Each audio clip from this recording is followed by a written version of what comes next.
दोस्तों आज के इस वीडियो में हम दिल्ली पुलिस कांस्टेबल 2018 के एग्जाम में पूछे गए जीके जीएस के 39 क्वेश्चन करने वाले हैं। और आप सभी दोस्तों प्लीज कमेंट बॉक्स में अपना स्कोर जरूर बताइएगा। 39 में से कितने क्वेश्चंस का आंसर आपको पहले से पता था। चलिए दोस्तों स्टार्ट करते हैं। देखिए फर्स्ट क्वेश्चन में पूछा गया है शून्य का आविष्कार किसने किया था। दोस्तों शून्य का आविष्कार भारत के खगोल शास्त्री और मैथमेटिशियन आर्यभट्ट ने किया था, ठीक है ना। और दोस्तों आर्यभट्ट के नाम पर ही जो है ना भारत के प्रथम उपग्रह का नाम रखा गया था, ठीक है ना। ये भी आपको याद कर लेना है। नेक्स्ट क्वेश्चन में पूछा गया है महर्षि चरक किसके दरबार में रहते थे। दोस्तों कनिष्क के दरबार में रहते थे। दोस्तों आप लोगों के मन में एक क्वेश्चन आ रहा होगा कि आखिर महर्षि चरक कौन थे। तो ये दोस्तों फिजिशियन थे, आयुर्वेदाचार्य थे, ठीक ना। देखिए थर्ड क्वेश्चन में पूछा गया सूर्य का ताप पृथ्वी पर किस माध्यम से पहुंचती है। सही आंसर होगा संवहन के माध्यम से, मतलब कह सकते स्थानांतरण के माध्यम से। जैसे दोस्तों किसी स्थान पर बहुत ज़्यादा गर्म है तो वहाँ पर जो ताप है ना वो दोस्तों किसी शीतल स्थान पर मतलब स्थानांतरित होती है, उसे ही हम संवहन कहते हैं। क्वेश्चन नंबर 4 में पूछा गया है संविधान सभा के संवैधानिक सलाहकार कौन थे। दोस्तों संविधान सभा के संवैधानिक सलाहकार वीएन राव जी थे, ठीक ना। चलिए नेक्स्ट क्वेश्चन करते हैं। संयुक्त राष्ट्र संघ के महासचिव की नियुक्ति महासभा के द्वारा किसकी सिफारिश पर की जाती है। तो ये दोस्तों सुरक्षा परिषद की सिफारिश पर की जाती है। और संयुक्त राष्ट्र संघ का जो सबसे महत्वपूर्ण अंग है ना ये है दोस्तों सुरक्षा परिषद, क्योंकि यही जो है महत्वपूर्ण फैसले लेता है। अब दोस्तों एक क्वेश्चन ये पूछा जाता है कि संयुक्त राष्ट्र संघ की स्थापना कब हुई थी। तो 24 अक्टूबर 1945 को हुई थी, ठीक ना। और भी इससे रिलेटेड क्वेश्चन पूछा जाता है। एक क्वेश्चन ये पूछा जाता है कि सुरक्षा परिषद के जो है ना कुल कितने स्थायी सदस्य देश हैं। तो 5 स्थायी सदस्य देश है जिनका कार्यकाल आजीवन है, लाइफ टाइम तक है, ठीक ना। इसमें कौन कौन से देश है। तो अमेरिका है, चीन है, रूस है, फ्रांस है और ब्रिटेन है। ये 5 देश है। और दोस्तों इसके 10 अस्थायी सदस्य देश होते हैं जो कि 2 वर्ष के लिए चुने जाते हैं, ठीक ना। ये भी आपको याद कर लेना है। और एक क्वेश्चन ये पूछा जाता है कि संयुक्त राष्ट्र संघ के जो है प्रथम जो है महासचिव कौन थे। तो ट्री गिबली थे, ठीक ना। और वर्तमान महासचिव कौन है। तो एंटोनियो गुतरेस है, ठीक ना। ये दूसरी बार जो है इलेक्ट हुए हैं। नेक्स्ट क्वेश्चन करते हैं कैबिनेट मिशन भारत कब आया था। दोस्तों कैबिनेट मिशन भारत 24 मार्च 1946 को आया था, ठीक ना। 24 मार्च 1946 को आया था। दोस्तों कैबिनेट मिशन से रिलेटेड कुछ क्वेश्चंस पूछे जाते हैं। जैसे एक क्वेश्चन ये पूछा जाता है कि कैबिनेट मिशन दोस्तों भारत क्यों आया था। तो भारतीय संविधान के विकास के लिए दोस्तों विचार विमर्श करने के लिए आया था, विभाजन को टालने के लिए आया था, मुस्लिम लीग को मनाने के लिए आया था, ठीक ना। और इसमें यह भी पूछा जाता है कि इस समिति के अध्यक्ष कौन थे। तो सर पैंथिक लॉरेंस दोस्तों ये अध्यक्ष थे, ठीक ना। और इसे भारत सचिव के नाम से जाना जाता था, ठीक ना। चलिए नेक्स्ट क्वेश्चन करते हैं। बाबर की इच्छा के अनुसार उन्हें कहाँ पर दफनाया गया और उनका कब्र कहाँ पर है। इसका सही आंसर होगा दोस्तों काबुल में, ठीक ना। विटामिन सी की कमी से कौन सा रोग होता है। तो देखिए मैंने एक ट्रिक आपको बताया था ना दोस्तों, किस विटामिन की कमी से कौन सा रोग होता है। चलिए फिर से उसे ट्रिक को समझ लेते हैं। देखिए इस ट्रिक को दोस्तों मैंने खुद बनाया है। हमारा ट्रिक क्या कहता है, देखिए शॉर्ट फॉर्म में ट्रिक का नाम है ARBB, सी से सकरवी, डी से रिकेटस, विटामिन ई की कमी से बांझपन और विटामिन के की कमी से रक्त का थक्का नहीं जमता। अब इसे हम डिटेल में समझते हैं। जैसे दोस्तों देखिए यहाँ पर विटामिन ए की कमी से रतौंधी होता है, नाइट ब्लाइंडनेस होता है, ठीक है ना।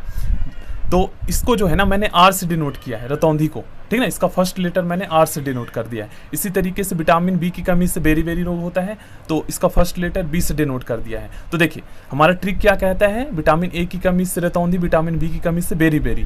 तो ARBB, ठीक है ना, ARBB, सी से सकरवी, ठीक ना, विटामिन सी की कमी से सकरवी, डी से रिकेटस और विटामिन ई की कमी से जो है आप लोग समझ सकते हैं बांझपन, और विटामिन के की कमी से रक्त का थक्का नहीं जमता, ठीक ना। कितना आसान ट्रिक है। तो इसका सही आंसर हो जाएगा ऑप्शन सी, ठीक ना। विटामिन सी की कमी से स्कर्वी होता है। मुस्लिम लीग की स्थापना कब की गई। दोस्तों मुस्लिम लीग की स्थापना 1906 में की गई थी। एक क्वेश्चन दोस्तों ये पूछा जाता है कि मुस्लिम लीग की स्थापना कहाँ हुई थी। तो ढाका में हुई थी, ठीक है ना, 30 दिसंबर 1906 को, ठीक है ना। इसका एग्जैक्ट डेट है। नेक्स्ट क्वेश्चन, नौरोज त्योहार को भारत में किस सुल्तान के द्वारा लागू किया गया था। इसका सही आंसर होगा दोस्तों बलबन के द्वारा। नेक्स्ट क्वेश्चन करते हैं, भारत का प्रथम वायसराय कौन था। दोस्तों भारत के प्रथम वायसराय कैनिंग था। नेक्स्ट क्वेश्चन, काले वन ब्लैक फॉरेस्ट किस देश में है। इसका सही आंसर होगा दोस्तों जर्मनी में है। क्वेश्चन नंबर 13 में पूछा गया है बाल गंगाधर तिलक ने अप्रैल 1916 में होम रूल की स्थापना कहां पर किए थे? सही आंसर होगा दोस्तों पुणे में। नेक्स्ट क्वेश्चन करते हैं। क्वेश्चन नंबर 14 में पूछा गया है नमक सत्याग्रह भारत में कब शुरू हुई? देखिए दोस्तों, नमक सत्याग्रह को हम सविनय अवज्ञा आंदोलन और दांडी यात्रा के नाम से भी जानते हैं, ठीक ना। इसकी शुरुआत दोस्तों कब हुई थी? तो 12 मार्च 1930 को हुई थी, ठीक ना। और समाप्त कब हुआ था? तो 6 अप्रैल 1930 को हुआ था, ठीक ना। 6 अप्रैल 1930 को हुआ था। टोटल इसमें 24 दिन लगे थे, लेकिन कहीं पर आप सर्च करेंगे ना तो कहीं पर 5 अप्रैल बताया गया है कि 5 अप्रैल को समाप्त हुआ था, लेकिन 6 अप्रैल को हुआ था। ये मैं आपको एनसीईआरटी से पढ़कर बता रहा हूँ, ठीक ना। अब दोस्तों इसमें एक ये क्वेश्चन पूछा जाता है कि कुल कितने साथियों के साथ गांधी जी गए थे? तो 78 साथियों के साथ गए थे, ठीक ना। चलिए, और कहाँ से शुरू हुई थी? तो ये साबरमती आश्रम से शुरू हुई थी और समाप्त दांडी में हुआ था, ठीक ना। गांधी जी से दक्षिण अफ्रीका मिलने कौन गए थे? अच्छा, गांधी जी से दोस्तों दक्षिण अफ्रीका मिलने गोपाल कृष्ण गोखले गए थे, ठीक ना। अशुद्ध कपूर को किस विधि से शुद्ध किया जाता है? तो अशुद्ध कपूर को दोस्तों उदर्वपातन विधि से शुद्ध किया जाता है, ठीक ना। क्वेश्चन नंबर 17 का आंसर होगा दोस्तों 1948 में इस आयोग का गठन किया गया था। थ्री गॉर्जेस डैम कहाँ पर स्थित है? तो ये डैम दोस्तों चीन में स्थित है। नेक्स्ट क्वेश्चन, घनत्व डेंसिटी को मापने के लिए किसका प्रयोग किया जाता है? तो डेंसिटी को मापने के लिए दोस्तों पिक्नोमीटर का प्रयोग किया जाता है। दोस्तों यहाँ पर थोड़ा सा आप लोग कंफ्यूज हो सकते हैं। देखिए, एक होता है दोस्तों पिक्नोमीटर और एक होता है हाइड्रोमीटर और एक होता है दोस्तों लैक्टोमीटर। तो लैक्टोमीटर और हाइड्रोमीटर लगभग सेम होता है, ठीक है ना। देखिए, एक हाइड्रोमीटर, लैक्टोमीटर और पिक्नोमीटर में क्या अंतर होता है? तो पिक्नोमीटर का उपयोग दोस्तों सॉलिड का घनत्व डेंसिटी मापने के लिए किया जाता है, और दोस्तों हाइड्रोमीटर और लैक्टोमीटर का यूज जो है ना, ये दोस्तों लिक्विड का डेंसिटी मापने के लिए किया जाता है, ठीक ना। और लैक्टोमीटर का खास तौर पर प्रयोग जो है दूध की शुद्धता को मापने के लिए किया जाता है। ये भी आपको पता होना चाहिए। नंबर 20 में पूछा गया है बुल का संबंध गौतम बुद्ध की किस घटना से है? सही आंसर होगा जन्म से। हैरी पॉटर श्रृंखला पुस्तक के लेखक कौन है? दोस्तों हैरी पॉटर श्रृंखला पुस्तक के लेखक जेके रोलिंग है। नेक्स्ट क्वेश्चन में पूछा गया है भारत के राष्ट्रपति का अधिकार किस देश के शासनाध्यक्ष के समतुल्य है? सही आंसर होगा दोस्तों ब्रिटेन के, ठीक ना। चलिए नेक्स्ट क्वेश्चन करते हैं। संघ लोक सेवा आयोग के सदस्यों को कौन हटा सकता है? दोस्तों संघ लोक सेवा आयोग के सदस्यों को हटा सकता है तो राष्ट्रपति हटा सकता है, ठीक ना।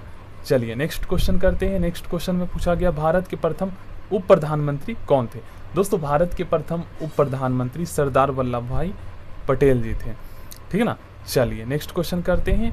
शाश्वत नगर के नाम से किसे जाना जाता है? दोस्तों शाश्वत नगर के नाम से रोम को जाना जाता है, ठीक है ना। और सरदार वल्लभ भाई पटेल जी को जो है आयरन मैन ऑफ इंडिया के नाम से भी जाना जाता है, मतलब लौह पुरुष, ठीक ना। रॉक गार्डन की स्थापना किसने करवाया था? दोस्तों रॉक गार्डन की स्थापना नेक चंद ने करवाया था। क्वेश्चन नंबर 27 दोस्तों मोस्ट इंपॉर्टेंट है। होमोसेपियंस का शाब्दिक अर्थ क्या होता है? दोस्तों होमोसेपियंस का शाब्दिक अर्थ होता है ज्ञानी मनुष्य, ठीक है, जिसमें बुद्धि हो। ग्रेस्म का नियम किससे संबंधित है? दोस्तों ग्रेस्म का जो नियम है ना, ये दोस्तों मुद्रा के संचालन से संबंधित है, ठीक ना। चलिए नेक्स्ट क्वेश्चन करते हैं। द्वितीय विश्व डैश में धुरी राष्ट्र में कौन कौन से देश शामिल थे?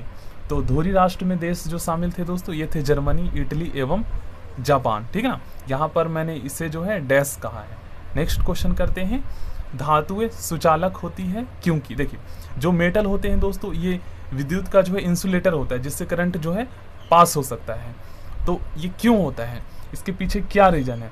तो इसका रीजन है दोस्तों इलेक्ट्रॉन मुक्त होते हैं, ठीक है ना। मार्बल का निर्माण किस चट्टान से हुई है, ठीक है ना। तो मार्बल का जो निर्माण है दोस्तों ये हुआ है चूना पत्थर से। नेक्स्ट क्वेश्चन करते हैं। एक साधारण सूक्ष्मदर्शी में किसका प्रयोग किया जाता है? एक साधारण माइक्रोस्कोप में दोस्तों उत्तल लेंस का प्रयोग किया जाता है। क्वेश्चन नंबर 33 में पूछा गया है फसलों के अध्ययन को क्या कहा जाता है? दोस्तों फसलों के अध्ययन को एग्रोनॉमी कहा जाता है, ठीक ना। चलिए वॉशिंगटन डीसी किस नदी के किनारे है? दोस्तों वॉशिंगटन डीसी जो है ना, ये दोस्तों पोटोमैक नदी के किनारे स्थित है। ठीक है ना। चलिए नेक्स्ट क्वेश्चन, मनुष्य ने सबसे पहले किस धातु का प्रयोग किया था? तो तांबा का प्रयोग किया था। ठीक है ना। मुद्रणालय में प्रयुक्त टाइप धातु क्या है? सही आंसर होगा दोस्तों सीसा एवं एंटीमनी। नेक्स्ट क्वेश्चन, पक्षियों के वैज्ञानिक अध्ययन को क्या कहा जाता है? दोस्तों पक्षियों के वैज्ञानिक अध्ययन को ऑर्नियोथोलॉजी कहा जाता है। ठीक है ना। ऑर्नियोथोलॉजी कहा जाता है। भारतीय संसद वर्ष में कम से कम कितनी बार बैठक करती है? दोस्तों भारतीय संसद वर्ष में कम से कम 2 बार बैठक करती है। ठीक है ना। राज्यसभा के पदेन सभापति कौन होता है? उपराष्ट्रपति होता है। सो थैंक यू दोस्तों।